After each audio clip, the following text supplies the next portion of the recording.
Hello, my name is Dave Camwell, and today we're going to talk about Doxy, which is one of the Alabama Jazz All-State Jazz tunes that you are required to play. So, as you heard from my playing before, we've got the head, then the melody, and then the head again. One thing I think is real helpful is ghosting. And ghosting is, you see those notes certainly in the Ebersol that we have there that are bracketed.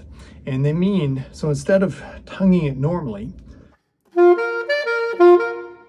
instead, all those bracketed notes are going to be ghosted. And so really what the best way to start with that is to use much less air for it. So I think about 20% is quite helpful. So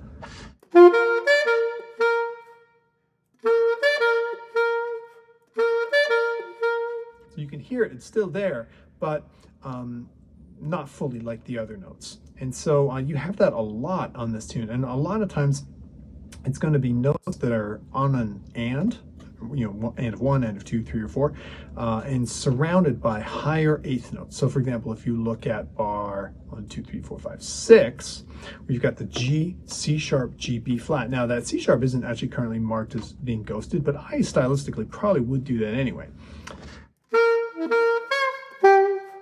Instead of, I think we just score a little bit more highly on style with more ghosting. So have a listen. I'll just play a cappella here with the melody, but it's really important that you listen for the ghosting, and if you want, mark where I do it.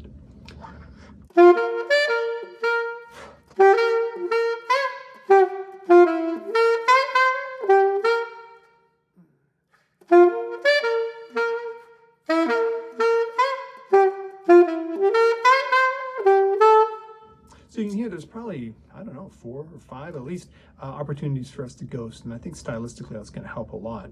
One of the things that really helps as well to make it sound authentic in the jazz style is for us to mimic some of the great masters of this. And so, people like Sonny Rollins and on and on and on. So many famous jazz players have recorded this, and it's also good to listen to non-saxophone players too. There's some great trumpet players, trombone players, piano players. Really, we can learn from everyone. But in the saxophone case, find some great recordings on Spotify, YouTube, Apple Music, etc. All those great options that we now have available to us. And listen not just for the notes and rhythms, but listen for the stylistic elements that you can copy and try and put onto your horn, because jazz is really so much more than just notes and rhythms and playing those. I mean, of course we want that to be recognizable, right? We've got to do that, but the stylistic element of, let's say, articulation, sound, vibrato, Ghosting certainly is a part of that as well. Really is worth checking out and really trying to emulate, especially if you find one that you really love and you say to yourself, wow, I wish I sounded like that. Well, that's the one that you want to try and transcribe a little bit or mimic or be able to play along with and copy a lot of those stylistic elements. All right, let's just talk about soloing on this piece.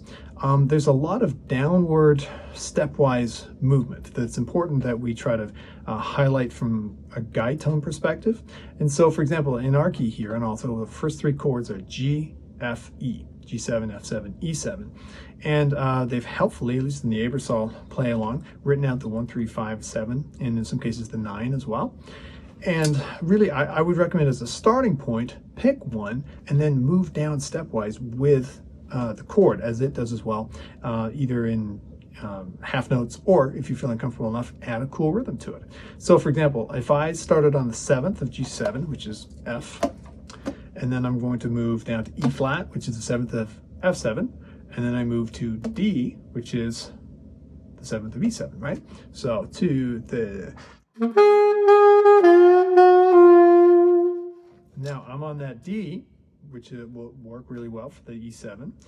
I can further keep this path going, this guide tone path going. So the D will nicely go down to C sharp, which serves as the 3rd of A7. The C sharp will then go down to C natural, which is the 7th of D7. And then the C will go down to B, which is the 3rd of G7. So and you'll notice, there's no coincidence, we have a lot of kind of 3rd and 7th relationships in this style of music. That happens a lot, and that's good.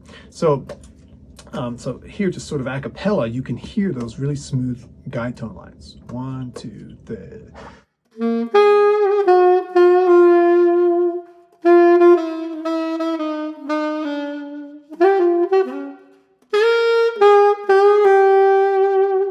Right, and there, so I just went up to the root, G, F, F, E, but really you can do any of them. You try them all out, try the 3rd, try the 5th, try the 7th, try the 9th if you're feeling particularly brave, and just follow the chords. It's sort of like a surfer going along with the waves. You really want to go with the waves, not against them. Otherwise you're going to end up wet in the ocean, right? So that I think is really the core, certainly of what I might call the A section of this tune. And then when we get to the bridge, we've got G7 for 2 bars. You could certainly also use G bebop scale, which is a G major scale, but with both lowered 7 and natural 7. So you would have...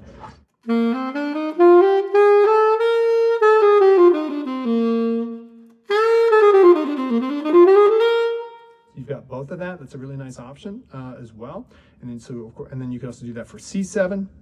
And then you've got this new kind of exotic scale, C sharp diminished, which is you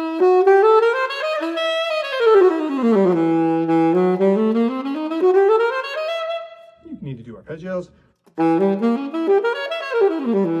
4-note patterns.